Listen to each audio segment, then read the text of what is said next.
this one has actually got me a bit baffled. All the usual stuff is checking out. And I can't even do flue gas analysis to check the gas valve because it won't stay alight.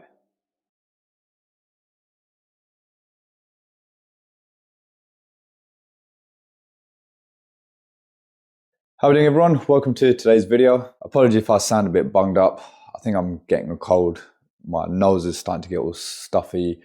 You know, you get that feeling in the back of your throat, just yeah, I'm getting that feeling. So I'm on the Lemsip day and night capsules, trying to, well, I eat healthy anyway, I try to anyway, obviously this time of year. Mint, oh, where did that second box come from? I only bought one box. Yeah, 'tis the season to be feasting on mince pies. Anyway, I'm digressing. This video, I've got a couple of jobs, a power flush and a breakdown. Neither went straightforward. It was a bit of a one of them. So watch it, enjoy it, let me know what you think of the outcomes, if there was anything you would have done differently, or if there's any other suggestions that anyone may have. You know what I mean as the video progresses. One thing before you go, hit that subscribe button for me, please. I'm so close to 8K and we've got 4 weeks left to the end of the year. 3 weeks now. 3 and a bit, something like that. Anyway, please just hit that subscribe button and smash the like button, and I'll see you soon. Good morning and welcome to today's job. Oh, good start, I almost dropped my phone. I'm going to be working in here. So I got here about 7:30 this morning because the job's in Bexley. But to get over Dartford Crossing, I had to leave my house about 6:30 to make sure I got here in good time. If I left at 7, I probably wouldn't have got here till 8:30, I reckon, because traffic is absolutely rife trying to get up a Dartford Crossing. So got here early, been sat outside the house for about half an hour, just sorting out some admin stuff, paperwork, etc. And I'm just about to get my van onto the drive and then unload and get started. So the job today is a power flush. Again, I've been asked to do this by another colleague. He said that they've got some issues with circulation, some radiators aren't getting hot. So I'm going to go inside, get things set up, get the power flush done and see what we catch. So let's go in and get this done. Right, power flush has been set up and been running. So it's a heat only boiler. It's a sealed system. So I've literally just taken the pump out and gone straight onto the pump valves and I'm flushing through the boiler again. So I've got the central heating zone valve open and taken the bypass out and capped it there. So we're not going to have any reverse circulation or any bypassing or anything like that. That expansion vessel there was absolutely flat as a pancake, so that's been recharged as well.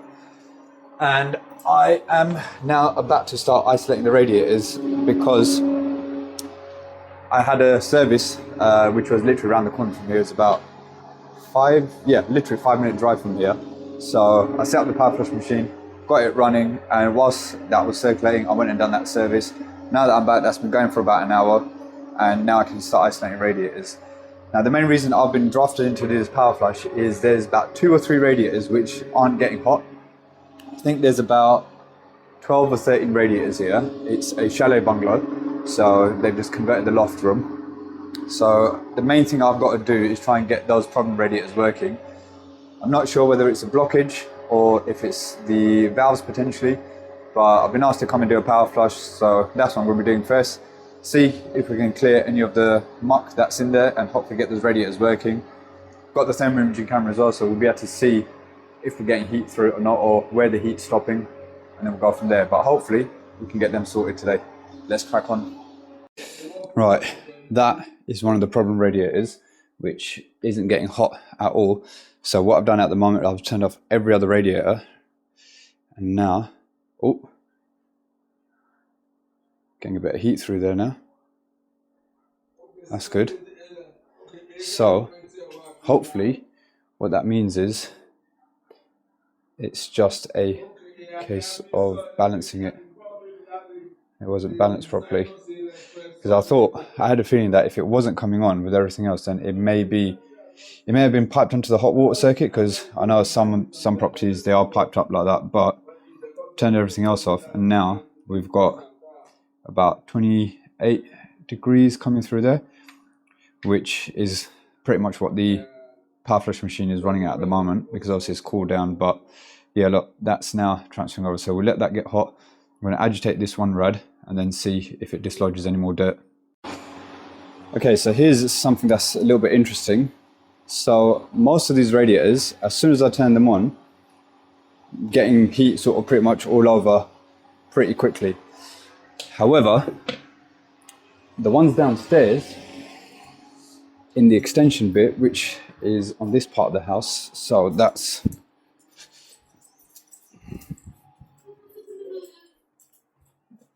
this one, that one, and that tower rail. They are getting heat to it when I'm isolating all the other rads, but it's not flowing through as quick as the other ones.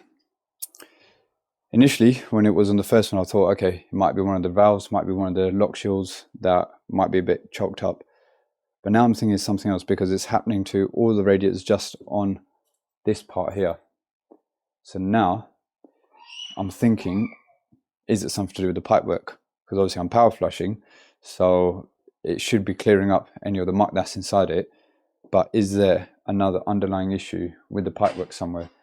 Whether it's an isolation valve that's been put in somewhere, which if it's not a full bore isolation valve, it's going to be working or acting in the same way or a similar way as a microbore system. And if there's a lot of dirt in a microbore system, it will clog up that little borehole very quickly, and even a power flush won't clear it. Because I've had it before on a microbore system where I've power flushed it, and it's basically, there's just been such a bad blockage in the T, I had to cut it out and repipe it. I'll put a link up here so you can see which one it was. So I'm thinking if it was just one radiator that was struggling to get hot like that, then it could probably be an issue with one of the valves. But I'm thinking it might be some sort of pipe. It might be a kinked pipe somewhere. I don't know if they've run 22 everywhere, or how far they've then reduced down to 15. If there's plastic pipework, if it's copper pipework, what kind of fittings they've used. But all these other ones are all getting hot fine. But those ones down there, they're having a bit of problem. Upstairs, absolutely fine. Everything, as soon as I turn it on, gets hot nice and quickly. So I've got 1, 2, 3, 4 radiators left to circulate. Once I've circulated them, I'll dump everything out, and then we'll test everything. I'll probably try and crack a couple of the lock shields off of the downstairs ones and see what's going on with it, if there is a blockage. But it would be too much of a coincidence if all of the lock shields on those radiators have got some sort of blockage in it. I've got a feeling it's something to do with the pipe run. But yeah, I'll have another sort of roundup at the end. We'll see what happens. Right, so the power flush is all done. I've got the magnets out, and as suspected, they are not anywhere near as bad as I thought they would be. Considering the colour of the water and the colour of the hoses, they weren't really getting dark at all. Got a little bit murky, but nothing compared to the ones I've had. So I'm going to clear these off. I'm going to start dumping. And what I've also want to try and prove is my suspicion about the restriction of the pipe works. Usually when I'm dumping a certain radiator or individual radiators one by one, if you've got full flow through the radiators, the dump rate will be good. So it will be dumping fairly quickly. If there is a restriction either on the radiator or the pipe going to it, then the dump rate really slows down, becomes really restricted. So once I start doing that and I move on to those radiators which I suspect there is an issue with the pipe work, that dump rate should be lower than all the rest of them. So let's get this cleaned up, get the dump hoses set up, and see what we find after that.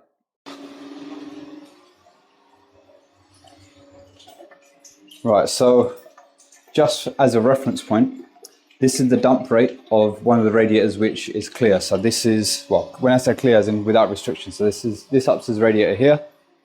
So that dump rate, I'd say, is fairly good. Now, as I move through each radiator, I'm going to monitor it and I'm going to see if that dump rate diminishes, especially the ones which are causing a problem, and see if it goes down. And if it goes down on all of them, then that gives me a little bit more reassurance that my assumption is correct, that there is a problem with the actual way that the pipe work has been done for those radiators in the extension. So yeah, I'm just gonna wait it out and then see what happens. Okay, this is the first radiator on the extension. Look at that compared to how the other radiators have been. So I've done all the other radiators, upstairs, downstairs, dump rate has been absolutely fine. This is the first radiator in the extension bit and it's just gone down to a trickle. I'm going to shut that one off, open up another one and see what happens. Second radiator open on the extension, exactly the same thing. Now I'm not going to do all of them. As in, I'm going to do all of them, I'm not going to record all of them. What I'm also going to do is once I've done each of them individually, I'm going to open up all of those in the extension bit and see if that makes a difference to the dump rate. But I think my suspicions are correct. There's a problem with the pipe work on that extension bit. Right, so that is the result of 4 radiators open at the same time, because I wanted to rule out the fact that it may have been piped up as a one pipe system when they've done the extension. Whoever's done the piping, they may not have known what they're doing, and they may have just done in, out, in, out, in, out, rather than flow and returns. So the 4 problem radiators, I've got them all open at the moment, and I was hoping that I would get better dump rate coming out of there, but I still haven't. So now that's telling me that there is a problem with the pipework leading to those 4 radiators. It's not a problem with the radiators themselves, because every other radiator is dumping through absolutely fine. No problems, no restrictions. There's gonna be something under the floor, either a kinked pipe or an isolation valve, maybe, is something. I do not know without taking up the floor, and I haven't got authority to do that today. So I'm going to do as much as I can. I'm going to report back to the client, see what they want to do next, and then go from there. But even if they want to start taking up the floor, it's not something I can do today, but it's going to be something that we have to book in for further work. So see what happens. I'm going to have a chat with them now. Okay, so having had a chat with the customer, we've sort of come to the conclusion that the best option is going to be a partial repipe. Boiler's back on, everything's running fine. Just got a few bits left to tidy up, but just wanted to show you in relation to where the boiler is. So it's just on the other side of this wall, which means, let's pop some lights on in here. Boiler is up here. So it's that radiator, one on the other side of this wall, another small one in there, and then the towel rail back there.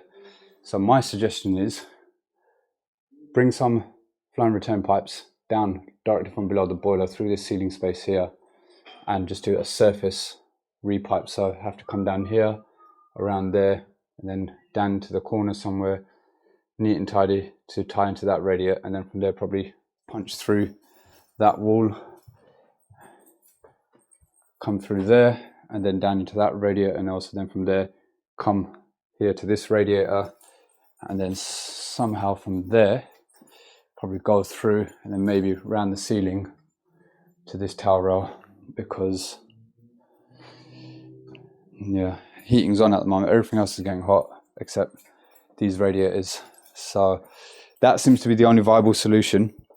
So I'm going to pass it back to the company that I've been asked to come and do this job on behalf of.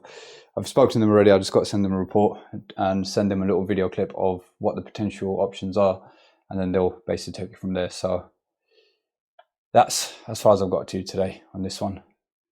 Right, Worcester CDI EA fault code. Let's reset it first and see what it does.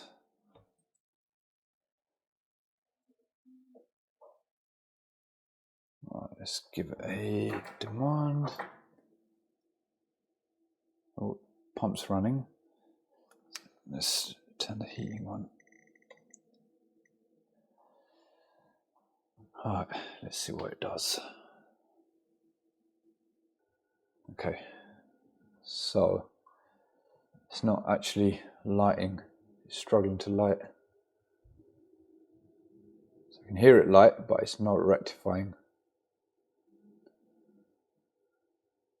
Let's get the case off and see what's going on inside. Right, I've got the case off. It's tried to fire up again, but it's gone back to EA. Condenser's clear. Customer said that they've had the boiler serviced last week, even. So condenser's nice and clear. It's got the new electrodes on it as well. So I can't see it being the electrodes. let's see, have we got gas to it? Wait, is the gas here? Gas is on. That's electric. Should we check the gas meter first? I think that's a good place to start. Okay, so we've got gas at the boiler. There's about 23 millibar standing pressure. I've just reset it. So let's see if we get the blip on the U gauge. Heat demand's on. Right, here we go. Yes. Okay, so gas valve's opening. So what is the problem then?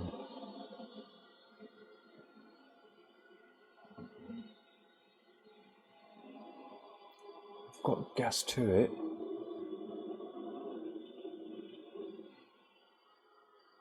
It's lighting up. I can hear it lighting up.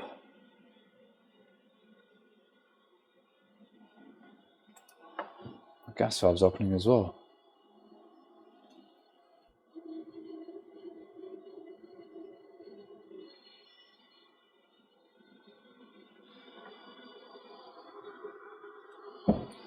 So they had an issue here. She said that there was a rat, apparently, that chewed through. It looks like it was the flow turbine adapter, but it's got nothing to do with this. Right, so we've got gas. The electrodes are fine from what I can see. I probably should take them out and have a look, but I'm going to go outside and have a look at the flue as well, see what's going on with that.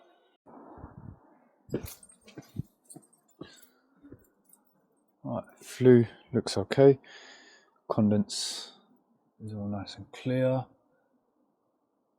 Yeah, can't see nothing wrong with that. There's nothing blocking up the condense either. This one has actually got me a bit baffled. All the usual stuff is checking out.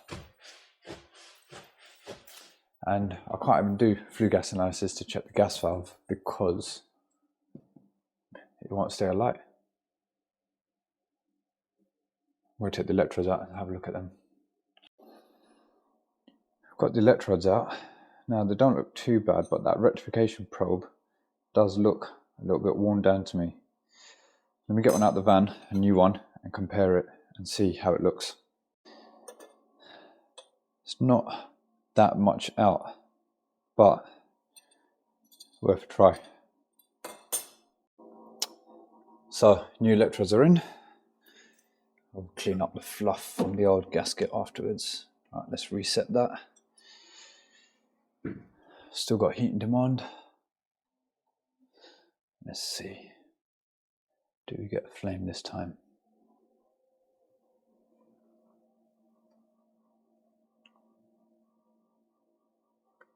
The waiting game. Come on.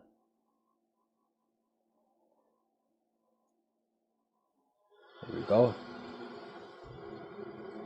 Yeah, look, rectified. Yes, back in business. So I made an assumption that because when I saw these, they were new, well, it was the new style ones, they'll be fine. The rectification probe on there looked okay. Clearly, it wasn't. Because now, that's fired up straight away. Obviously, it's gone into siphon fill mode, but boiler is doing its thing. Happy days, we're out of here.